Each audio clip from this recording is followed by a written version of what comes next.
여러분, 정년 60세라는 말이 아직도 우리 인생의 마침표처럼 느껴지시나요? 그런데 요즘 회사 현장과 사회 곳곳에서는 그 마침표를 조금씩 뒤로 미루는 이야기가 점점 커지고 있습니다. 바로 법정 정년을 60세에서 65세까지 단계적으로 늘리는 방안입니다.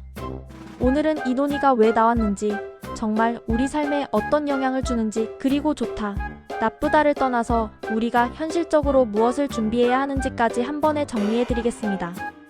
먼저 정년이라는 단어부터 정확히 짚고 갈게요. 정년은 단순히 회사마다 그냥 이쯤에서 나가요라고 정하는 관행이 아니라 제도와 관행이 섞여서 사회 전체의 흐름을 만들어내는 영역입니다. 이미 우리나라는 정년 60세를 정착시키는 과정에서 한 번 큰 변화를 겪었습니다. 그래서 지금 65세로 늘리자는 말은 단순한 숫자 변경이 아니라 직장인 삶의 구조를 다시 짜는 이야기라고 보셔야 합니다. 그럼 왜 지금 정년을 올리자는 논의가 나오는 걸까요? 핵심은 딱 하나, 소득 공백입니다. 많은 분들이 정년 60이면 연금 받으면 되지라고 생각하시는데 현실은 그렇게 단순하지 않습니다. 국민연금은 수급 개시 연령이 단계적으로 올라가는 흐름이고, 제도 논의의 큰 방향 속에서 60세 이후에 연금이 바로 연결되지 않는 구간이 생길 수 있습니다. 이 공백이 길어질수록 개인의 부담이 커지고 그 부담이 그대로 가계에 꽂힙니다. 월급은 끊기는데 고정 지출은 계속 나가니까요. 그래서 정년 연장 논의는 더 오래 일하고 싶다를 넘어서 공백을 줄여야 한다라는 생존의 문제로 올라온 겁니다. 여기서부터는 진짜 현실 이야기입니다. 60세 전후에 퇴직하면 이제 좀 쉬어도 되겠다는 마음이 드는 분도 계시지만, 동시에 아직 몸도 멀쩡한데 월급이 끊기면 어떡하지? 라는 불안이 함께 옵니다. 물가는 오르고 병원비나 약값은 점점 잦아지고 보험료는 꾸준히 나가고 관리비는 내려갈 생각이 없고 자녀 지원이나 손주 용돈 같은 지출도 쉽게 줄지 않습니다. 내가 아껴 쓰면 되지라고 마음먹어도 생활은 생각보다 단순하지 않죠. 그래서 등장한 게 정년을 한 번에 확 올리자가 아니라 단계적으로 올리자는 아닙니다. 왜 단계적이냐면 정년은 한 사람의 문제가 아니라 회사의 인건비 구조, 청년 채용, 승진 체계, 임금 체계와 다 얽혀있기 때문입니다. 어떤 방식이든 충격을 줄이려면 조금씩 움직일 수밖에 없습니다. 예를 들어 몇 년에 한 번씩 1세씩 올리거나 적용 대상을 업종이나 규모에 따라 나눠서 순차적으로 확대하는 식입니다. 말 그대로 조금씩, 그러나 확실히 바꾸겠다는 구상입니다. 자, 여기서 가장 민감한 질문이 나옵니다. 정년을 올리면 젊은 사람들 일자리는 줄어드는 거 아니냐? 이 질문은 너무 당연하고 무시하면 안 됩니다. 특히 대기업이나 공기업처럼 자리가 제한적이고 한 번 들어가면 오래 버티는 구조가 강한 곳일수록 청년층의 불안이 커질 수 있습니다. 반면에 정년이 그대로면 60세 이후 공백을 개인이 감당해야 하는데 그건 결국 가계 파탄이나 빈곤 문제로 이어질 수 있다는 걱정도 있습니다. 결국 정년 연장은 세대 갈등으로 번질 수 있는 불씨를 안고 있는 주제입니다. 그래서 정년 연장을 제대로 하려면 정년만 늘리는 법이 아니라 임금 직무 채용의 구조까지 함께 손보는 패키지가 되어야 한다는 말이 나오는 겁니다. 이 대목에서 꼭 같이 나오는 단어가 있습니다. 임금체계 개편, 그리고 임금 피크제 같은 말이죠. 쉽게 말하면 나이가 들수록 자동으로 임금이 오르는 구조를 그대로 둔 채 정년만 늘리면 회사가 감당해야 할 인건비 부담이 급격히 커질 수 있습니다. 그러면 기업은 채용을 줄이거나 신규 투자를 줄이거나 외주나 비정규직을 늘리거나 아예 고령자 고용을 꺼리게 될 수도 있습니다. 정년 연장의 취지가 고령자 고용 안정인데 잘못 설계되면 정년은 늘었는데 좋은 일자리는 오히려 줄었다는 결과가 나올 수 있다는 거죠. 그래서 단계적 정년 연장 논의에는 대체로 임금과 역할을 어떻게 조정할 것인가가 항상 붙습니다. 또 하나의 큰 쟁점은 모든 직종에 똑같이 적용할 수 있느냐입니다. 사무직이나 전문직은 상대적으로 장기 근속이 가능하지만 현장직이나 육체 노동처럼 체력 소모가 큰 일은 60세 이후가 정말 버거울 수 있습니다. 정년이 늘어난다고 해서 모두가 똑같이 행복해지는 게 아닙니다. 오히려 건강이 좋지 않은 분들은 더 불리해질 수도 있어요. 일할 수 있는 사람만 더 오래 일하고 못하는 사람은 공백이 더 길어지는 구조가 생기면 안 됩니다. 그래서 정년 연장과 함께 반드시 따라야 하는 게 직무 재설계, 직무 전환, 건강과 안전 기준 강화, 그리고 고령자 친화적 근무 형태를 현실적으로 늘리는 것입니다. 주 34일 근무, 시간제, 프로젝트형 업무, 현장직의 안전 보조 인력 확대 같은 것들이요. 그럼 여기서 시청자분들 입장에서 가장 중요한 질문으로 가보겠습니다. 정년이 늘어나면 내 삶은 뭐가 달라지나? 저는 이걸 한 문장으로 이렇게 정리하고 싶습니다. 60세 이후의 삶이 선택이 아니라 설계의 영역으로 더 확실히 들어간다. 예전에는 60세쯤 퇴직하고 퇴직금으로 정리하고 연금 받을 때까지 버티고 이후에는 조금씩 쉬면서 가는 그림을 그리는 분들이 많았습니다. 그런데 지금은 60세 이후가 5년, 10년, 길게는 20년 이상 남는 시대입니다. 정년이 늘어도 안 늘어도 그 시간을 흘려보내면 불안이 커지고 설계하면 마음이 안정됩니다. 제가 주변에서 정말 자주 보는 장면이 있습니다. 59세, 60세가 가까워지면 갑자기 시간이 빨리 가는 느낌이 듭니다. 아직 괜찮은데 왜 벌써? 라는 생각이 들죠. 그리고 회사에서 나오면 세상이 갑자기 차갑게 느껴질 때가 있습니다. 내가 게을러서가 아니라 구조가 그렇게 되어 있는 경우가 많아요. 그래서 저는 정년 연장 논의가 나오면 무조건 찬성, 무조건 반대 이런 식으로 결론 내리기보다 내 삶 기준으로 질문을 바꿔보셨으면 합니다. 정년이 65로 늘면 나는 무엇을 얻고 무엇을 포기해야 하나? 정년이 그대로면 나는 어떤 안전장치를 준비해야 하나? 이렇게요. 정년 연장이 현실화되면 가장 큰 변화는 퇴직 타이밍이 달라질 가능성입니다. 어떤 분들은 정년만 늘어나면 나도 65까지 월급 받겠네라고 기대하시지만 실제로 제도가 설계되는 과정에서는 여러 형태가 섞일 수 있습니다. 예를 들어 법정 정년은 늘어나지만 60세 이후에는 동일한 직무 동일한 임금 구조로 그대로 가는 게 아니라 역할이 바뀌거나 임금이 조정되거나 혹은 재고용 형태로 전환되는 경우가 논의될 수 있습니다. 즉 65세까지 일한다는 방향은 같아도 어떤 형태로 일하느냐는 업종, 기업 규모, 노동시장 상황에 따라 매우 다를 수 있다는 뜻입니다.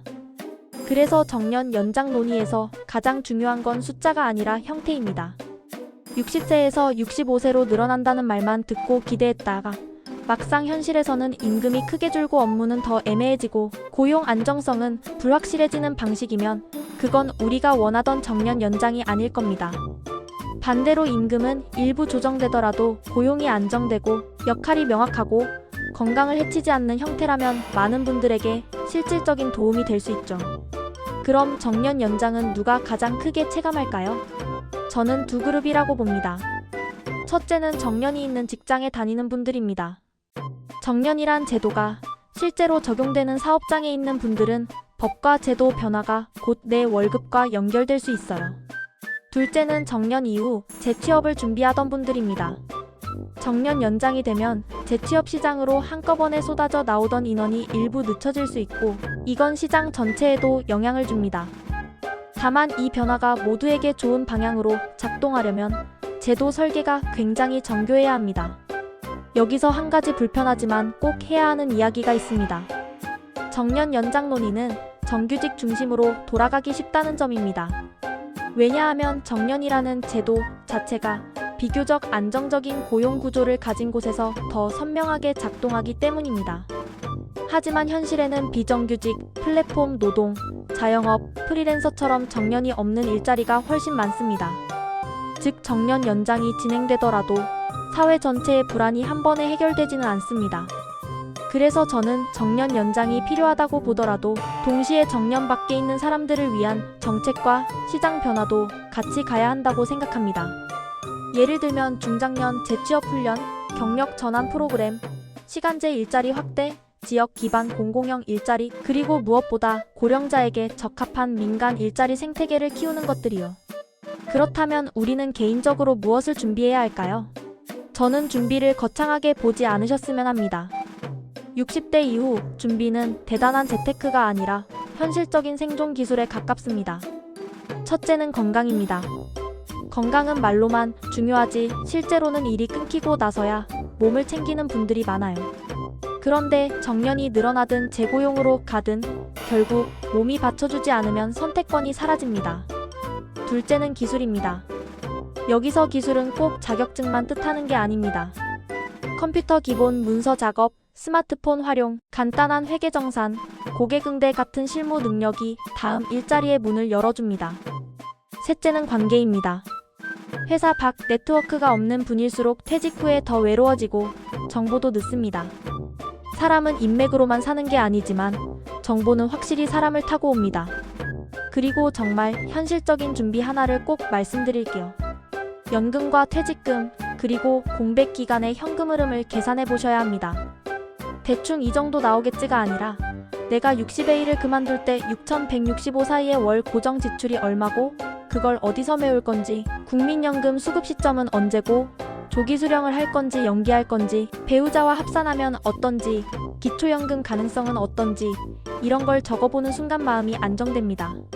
정년 연장이 논의되는 가장 큰 이유가 소득 공백인 만큼 내 삶에서도 그 공백을 숫자로 확인하는 게 출발점입니다. 이제 정년 연장에 대해 찬성하는 분들의 마음도 충분히 이해해보겠습니다. 나는 아직 일할 힘이 있고 손주에게만 기대고 싶지 않고 내가 벌어서 내 생활을 지키고 싶다. 너무 타당합니다. 실제로 60대에도 활력이 넘치고 경험과 노하우가 더 빛나는 분들이 많습니다.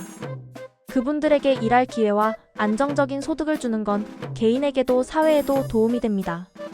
경험이 쌓인 사람이 현장을 지키면 품질이 올라가고 사고가 줄고 후배들이 배우는 시간도 짧아집니다. 반대로 반대하거나 불안해하는 분들의 걱정도 현실입니다. 정년 연장 명분으로 임금만 깎는 거 아니냐. 조직이 늙어가면 변화가 느려지는 거 아니냐. 젊은 사람들 채용이 줄면 사회가 더 불안해지는 거 아니냐. 다 맞는 걱정입니다. 그래서 정년 연장은 나이만 늘리는 정책으로 가면 안 됩니다. 회사가 고령자를 유지할 유인이 있어야 하고 젊은 사람이 들어올 길도 열려 있어야 합니다. 그래서 저는 정년을 늘릴 거라면 반드시 세 가지가 같이 가야 한다고 봅니다. 첫째, 고령자가 오래 일해도 회사가 버틸 수 있도록 임금과 직무 체계를 현실화해야 합니다. 나이가 들수록 임금이 무조건 오르는 구조를 유지하면 결국 정년 연장은 불가능한 정책이 되기 쉽습니다.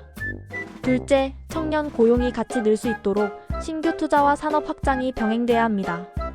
일자리는 파이를 키우지 않으면 제로섬이 되기 쉽습니다. 셋째, 체력 소모가 큰 직종을 위한 안전장치가 필요합니다. 정년을 늘리는 게 누군가에게는 축복이지만 누군가에게는 고통이 되지 않게 해야 합니다. 자, 여기서 여러분이 제일 궁금해하실 장면을 하나 떠올려 볼게요. 만약 정년 연장이 단계적으로 추진된다면 회사는 무엇부터 바꾸려 할까요? 현실적으로는 인건비를 어떻게 관리할 것인가부터 고민할 수밖에 없습니다. 그 과정에서 가장 먼저 흔들리는 건 임금 체계, 직무 재배치, 평가 방식입니다. 그리고 그 다음이 채용 전략입니다. 따라서 정년 연장이 내게 유리하게 작동하려면 단순히 회사에 오래 남아있어야지가 아니라 내가 회사에서 필요한 사람이 되어야지라는 방향으로 전략을 바꿔야 합니다. 이게 참 냉정한 말처럼 들릴 수 있지만 정년이 늘어날수록 오히려 회사는 더 선택과 집중을 하려는 경향이 생길 수 있습니다. 그럼 지금 50대 그리고 60대 초반분들은 뭘 해야 할까요? 저는 네 가지를 권합니다. 첫째, 내 직무를 다시 정의해보세요. 나는 그냥 관리직이다가 아니라 나는 어떤 문제를 해결해주는 사람인가로 바꾸는 겁니다. 둘째, 기록을 남기세요. 성과와 경험을 말로만 두면 퇴직 이후에 증명할 길이 없습니다. 셋째, 돈의 흐름을 계산하세요. 월 고정 지출을 정리하고 공백 기간을 어떻게 넘길지 계획을 세우세요. 넷째, 작은 부업이나 파트타임을 경험해보세요. 정년이 늘어도 결국 은퇴는 옵니다. 은퇴 이후의 일을 갑자기 시작하는 것보다 미리 조금 해본 사람이 훨씬 덜 흔들립니다. 또 한 가지 제가 정말 강조하고 싶은 게 있습니다. 정년 연장 논의가 커질수록 사람 마음이 양극단으로 갑니다. 오케이, 난 65까지 보장이다 하고 마음을 놓거나 이제 젊은 사람들 때문에 난 끝이야 하고 미리 좌절하거나. 그런데 둘 다 위험합니다. 제도는 언제든 형태가 바뀔 수 있고 적용식이나 방식이 달라질 수 있습니다. 그러니 정년 연장 논의를 희망이나 공포로만 받아들이지 마시고 내 삶의 전략을 바꾸는 신호로 받아들이셨으면 합니다. 정년을 단계적으로 늘린다는 건 결국 사회가 이렇게 말하는 것과 같습니다. 이제 60세는 완전한 은퇴 나이가 아니라 새로운 노동생의 경계선이다. 그래서 우리는 그 경계선에서 갈 길을 두 갈래로 준비해야 합니다. 하나는 직장 안에서 60 이후에도 안정적으로 일할 수 있는 방식입니다. 회사에서 직무를 조정하든 역할을 바꾸든 내 경험이 자산이 되도록 준비하는 것이죠. 다른 하나는 직장 밖에서 60 이후에도 수입을 만들 수 있는 방식입니다. 재취업이든 소규모 자영업이든 전문성을 살린 강의나 컨설팅이든 무엇이든 내 손으로 돈이 들어오는 구조를 만들어 보는 겁니다. 여기서 저는 제 개인적인 의견을 하나 덧붙이고 싶습니다. 정년 연장 논의가 진짜로 우리에게 도움이 되려면 나이가 들어서도 일할 수 있는 사회가 아니라 나이가 들어도 존중받으며 일할 수 있는 사회로 가야 합니다. 단순히 오래 붙잡아두는 것이 아니라 사람에 맞게 일을 재설계하고 건강을 보호하고 세대가 함께 성장할 수 있도록 구조를 바꿔야 합니다.